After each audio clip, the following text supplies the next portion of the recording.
রাজবাড়ীর পদ্মার চরাঞ্চল জুড়ে মুড়ি কাটা পেঁয়াজ আবাদে ব্যস্ত রয়েছেন কৃষক। তবে জমির খাজনা, পেঁয়াজের বীজ, সার, কীটনাশক সহ প্রয়োজনীয় জিনিসের দাম বৃদ্ধি পাওয়ায় উৎপাদন খরচ এবার বেড়েছে।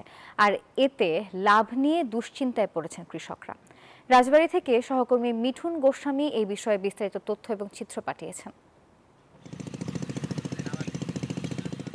প্রচণ্ড রোদ উপেক্ষা করে পদ্মার চরের উঁচু জমিতে মুড়ি কাটা পেঁয়াজ রোপণ করছে কৃষক। একটু লাভের আশায় রাজবাড়ীর প্রতিটি চর ও উঁচু জমিতে এভাবেই মুড়ি কাটা পেঁয়াজ আবাদে ব্যস্ত কৃষক। তবে কৃষকের অভিযোগ, জমির খাজনা, পেঁয়াজের বীজ, সার, কীটনাশক সহ প্রয়োজনীয় জিনিসের দাম বেড়েছে দ্বিগুণ। ফলে উৎপাদন খরচ বৃদ্ধি পাওয়ায় হতাশ কৃষক।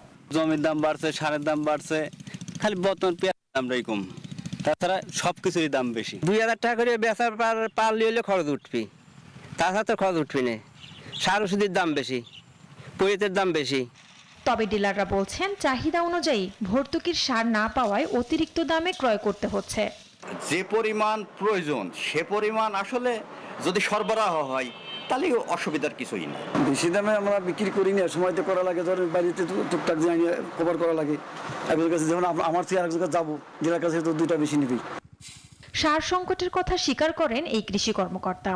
চাহিদাপত্র দিয়ে থাকে বছরের শুরুতে, সেই অনুযায়ী যদি আসলে বরাদ্দটা আসতো, আমাদের বরাদ্দ তার থেকে কম আসে। যেটা আসে সেটা আমরা ডিলারদের নন ইউরিয়া সার যেটা আসে সেটা ডিডি অফিস থেকে বিভাজন করে দেয়।